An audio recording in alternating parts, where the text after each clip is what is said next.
libreng gamot at libreng check-up. Yan ang natanggap ng mga taga-Valenzuela sa ilalim ng Love for All ni First Lady Liza Araneta Marcos. Yan ang ulat ni Denise Osorio. Ito si Rose B. Vertida, kasalukuyang 8 buwang buntis sa kanyang ikalawang anak.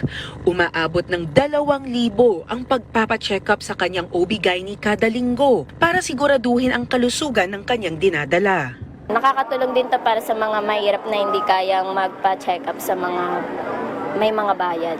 Malaking bagay para kay Rose B ang libreng bitamina at gamot, lalo na't may isa pa siyang anak. Umaabot rin sa 1,000 piso ang gastusin para lang sa mga inirereseta ng doktor para manatiling malusog ang bata. Salamat kasi may mga libreng program na ganito, lalo na sa mga gamot. Nakakatulong sa mga senior, PWD, tsaka sa katulad kong buntis po.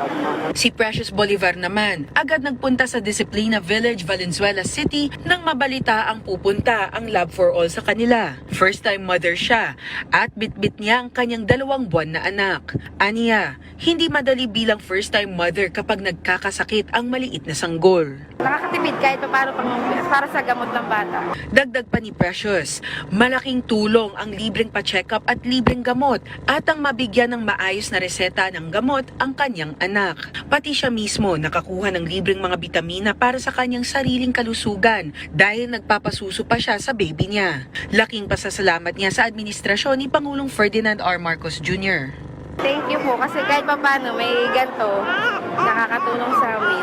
Ang Love for All ay isang community-based healthcare project na personal na pinangunahan ni First Lady Liza Araneta Marcos. Handog nito ang libreng pa-check-up, libreng laboratory tests gaya ng blood chem, ECG at X-ray, mga dental at eye services, pati na rin ang libreng gamot at salamin. Sa pakipagtulungan ng iba't ibang mga kagawaran, mayroon ring libreng konsulta sa batas, handog ng Public Attorney's Office, ibang mga serbisyo para sa mga MSMEs tulad ng pagpaparehistro ng negosyo sa tulong ng Department of Trade and Industry, mga family food packs mula sa Department of Social Welfare and Development, at marami pang iba.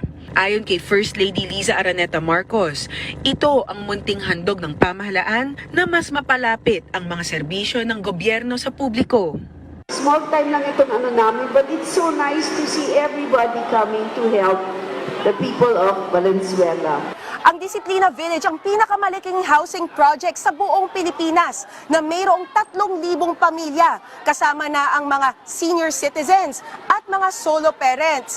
Ibig sabihin yan, mayroong 12,000 individuals ang nakabenepisyo mula sa pagpunta dito ng Love for All.